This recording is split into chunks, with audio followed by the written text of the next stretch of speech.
vizuri? Uko poa kabisa. Unaitwa nani wewe? Kwa majina naitwa Mbwene Fla, kwa jina la usanii ni Msodoki Master. Okay. Unafanya sanaa gani? Mimi nafanya sanaa ya maigizo. Maigizo. Karibu sana. Unatokea kwenye kundi gani? Natokea kwenye group la Fefebi Film. Okay. Yeah. Linapatikana wapi? Tunapatikana Mbeya. Okay. Mitaa Veta. Okay. Veta chuoni pale. Safi kabisa. Karibuni sana bwana, karibu sana sana sana sana. Naona umeambatana na mrembo kabisa, mtu wa Mungu. Wewe ni Bwana Yesu asifiwe. Amina. Unaitwa nani? Kwa majina naitwa Eneda Moses Batwell. Haya, sogelea hapo mic vizuri ili nikupate vizuri kabisa. Unaitwa nani? Kwa majina naitwa Eneda Moses Batwell. Okay. Jina la uigizaji najulikana kama Nasra. Okay.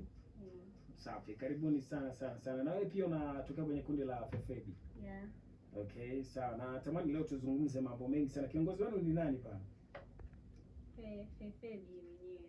Anaitwa Fefebi mwenyewe, si ndio? Sawa. Au ndio huyo brother hapa anayechukua picha?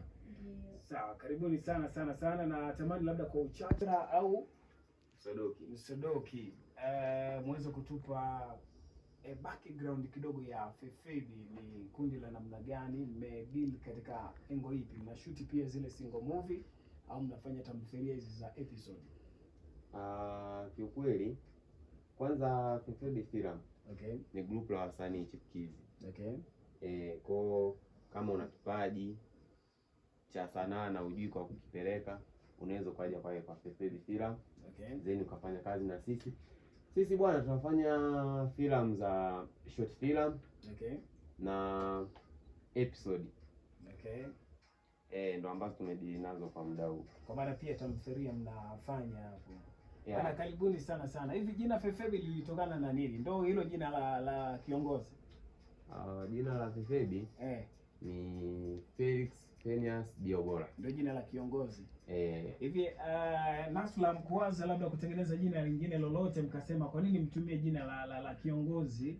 Kwa nini msiwaze kutumia jina lingine? Mkuwaza hilo? Kwa sababu tuliona itapendeza tukatumia jina lake, kwa sababu yeye ndio kiongozi wetu. Kwa tukapendekeza tutumie jina lake hilo. Okay. Amoni hiyo baadaye mkishaanza kutengeneza makoto anaweza akawafukuza kwamba mimi ndio Fefebi. Hakunaga Nasra hapa. Makoto ni ya kwangu haya. Hamna, haipo hiyo. Namwamini. Yeah. Kwenye upande wa maokoto, mimi siwezi nikashabiki mkataba. Okay. Hivyo idiana kati naanza kazi kufanya kwake. Okay. Kwa hata akiingiza pesa yote ile ni kwangu hainihusu. Okay. Yeah.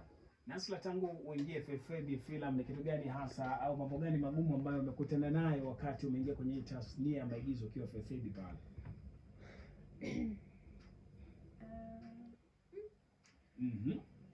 Amna, kila kitu ni chepesi tu.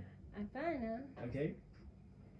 Mambo magumu yapo, lakini ikiwemo changamoto gani ambazo unakutana nazo pale? Changamoto sio kubwa sana. Ndogo. Changamoto ndogo ndogo tu. Okay. Msodoki, mnajifunza wapi uigizaji? Ni hapo hapo au kuna sehemu maalum ambako mnapata mafunzo kujifunza? Kwa size tuko Mbeya. Tuko Veta pale. Ila makao makuu yako Mwanza. Ni nyinyi wenyewe mnapeana mafunzo au kuna walimu maana yangu? Kuna ngazi kwa ngazi. Okay. Kuna kiongozi wa kwanza, anakuja kiongozi wa chini yake, na wasanii wenyewe. Lakini kwa kiongozi wetu ambaye anatupa mazoezi ndo Fefebi Film. Ndo huyo hapa. Okay. Au leo mimi sina story naye. Nataka nipige story na nyinyi. Huyo ashasikika sana huyo. Sawa, tunafahamu pia kuna tamthilia nyingi ambazo mmeziachia, na msikilizaji unaweza pia ukaenda YouTube sasa hivi ukiandika Fefebi Film, basi utapata nafasi ya kukutana na filamu zao nyingi pamoja na tamthilia nyingi. Kuna kazi pale ilikuwa inaitwa bila shaka ni Merimera ndio. Hivi kwa nini haikufika mwisho ile kazi? Merimera haikufika mwisho kwa sababu ya changamoto ya kwanza ni wasanii wenyewe. Okay. Wasanii binafsi, unajua msanii kumaintain mpaka akae kwenye mfumo ambao unautaka wewe kiongozi inakuwa ni ngumu sana. Okay. Wasanii wengi huwa mara nyingi wanakimbilia kudai kuwa ukiwaita location wanakimbilia kwa sisi tuna kazi kwa muda huu hivi na hivi. Umeona? Kwa hiyo tukaona ile story ishie pale kuendana na wasanii. Mtu umemweka msanii mkuu, msanii kwa maana main character mkuu, main character. Lakini inakuja siku ambayo tunaingia location, anakuja kudai kuwa mimi sijisikii vizuri, mara na kazi niko busy. Kwa hiyo ndo tukaona hii kazi ishie hapa. Before tukaona tuishie pale, ndo tukaja na kazi nyingine mpya ilikuwa inaitwa Mpaka Rangi. Mpaka Rangi, yeah. Mpaka Rangi nayo tukaenda nayo. Mungu akatusaidia tukatoa kama episode 8. Okay. Kwa hiyo tunaomba mashabiki zetu muendelee kufuatilia tamthilia yetu ile Mpaka Rangi. Muendelee kufollow, kusubscribe, kushare kwenye magrupu. Kwenye Mpaka Rangi umecheza kama nani mle ndani? Au bado hujaingia kabisa? Bado ndo unaingia kabisa. Yaani wewe ndo mgeni. Hata sini moja bado. Hatari kweli kweli. Huwa mnatumia njia gani kuweza kuwaweka sawa hao wageni? Wageni? Mgeni akifika mara kwanza, kwa anapitia kwanza mazoezi kabla hajaingia location. Okay. Atapitia mazoezi, tutamfundisha, tutamwangalia kama huyu anafaa kwenye hii kazi yetu, anafaa kwenye sehemu gani. Okay. Ambayo tunaweza tukamweka na kazi kaonekana vizuri. Hiyo ndio njia ambayo tunatumia.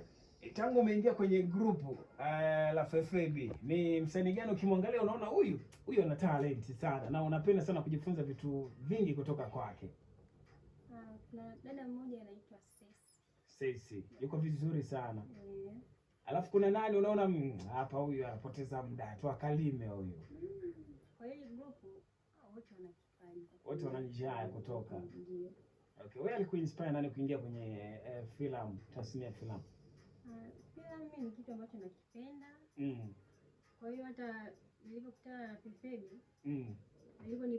alipenda muonekano wangu. Okay. Kama naweza nikafanya kitu. Hivi kumbe muonekano tu mtu akikutazama na huyu anafaa huyu. Yeah. Kwa sisi ambao mionekano haipo changamoto.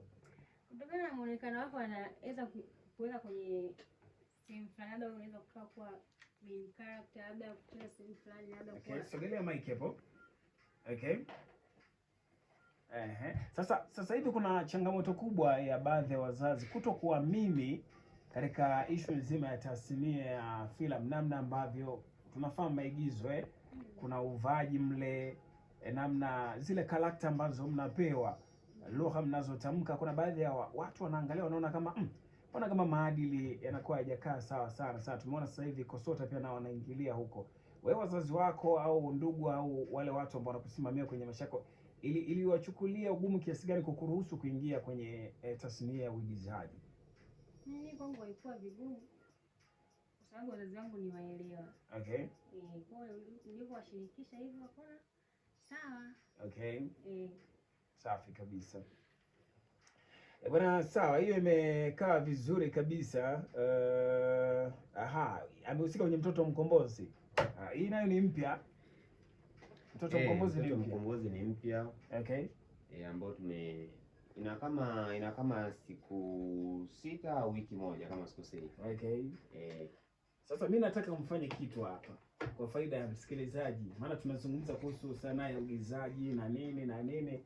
Nataka mfanye kitu hapa kwa msikilizaji, mlitengenezee kasini dakika moja tu ambako kataleta maana. Wanasema kazi ya sanaa ni kuelimisha na kuburudisha. Si ndio Nataka mniletee kaigizo kidogo hapa, alafu mimi nikapate. Mpo tayari? Mnasemaga vipi vile? Nini? Serious action. Mimi nitakuwa director. Msikilizaji, tupate kwanza kidogo igizo hapa. Unajua hiki ni kipindi cha burudani Okay, are you ready? Yeah. Serious? Nataka tupate action. Twende action. Mama, umemwona? Hana cha kuongea. Anabaki anashangaa tu. Huyu ndiye aliiba hati ya nyumba yetu. Shemeji, naomba niambie, hati umepeleka wapi? Hivi shemeji, unataka tukaishi wapi sisi? Mimi nimewaelekeza kabisa. Mimi hiyo hati sijaichukua. Sijachukua mimi hati ya nyumba. Mnanionea tu. Shemeji, usitufanye sisi na watoto wadogo hapa. Tuna kazi zetu nyingi tu za kuzifanya. Naomba ufunguke. Hivi, hiyo hati utaipeleka wapi wewe na itakusaidia nini? Kumbuka kuwa kakaangu ni mchumba wako ambaye anategemea kufunga harusi hivi karibuni. Shemeji, na kuomba sana turudishie hati ya nyumba yetu. Kwa kweli sina cha kuelezea zaidi ya kuambia kwamba mimi hiyo hati sijaichukua. Sawa. Hongereni sana sana. Naamini kuna kitu ambacho kimepatikana hapo. Sawa. Hongereni sana bwana. Sasa yawezekana wakati mnakuja kuna kitu mlikuwa mnatamani kuzungumza na Watanzania ambao wanasikia sasa hivi kuhusiana na issue nzima ya tasnia ya filamu Tanzania, tukianza na Msodoki.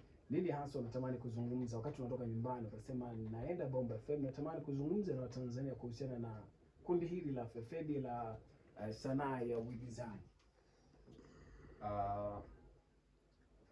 Cha kuambia Tanzania, kiukweli kipaji kama ni cha kwako tu. Okay. Kwa kama una kipaji usikipuuzie, kizingatie. Omba ushauri kwa watu kwa hichi kitu kinafaa nikikifanya. Okay. So una kipaji labda cha kuigiza, zenu unakimbilia kwenye kitu ambacho hakipo kwenye moyo wako. Okay. Imradi kujipatia manufaa ya muda huo. Okay. Kwa kama una kipaji cha kuigiza, pambana upate sehemu ya kujishikiza, onyesha kipaji chako, cheza game kwa hasira. Sawa, siku utakuja utoka. Sawa, msikilizaji, tunaenda kulipa bili, alafu nikirudi tena hapa basi moja kwa moja tutakuja kumalizana na Fefedi Film. Hawa ni waigizaji ambao wanafanya vizuri kabisa kutokea nyanda za juu kusini ndani ya jiji hili la Mbeya. Jumapili ijayo ni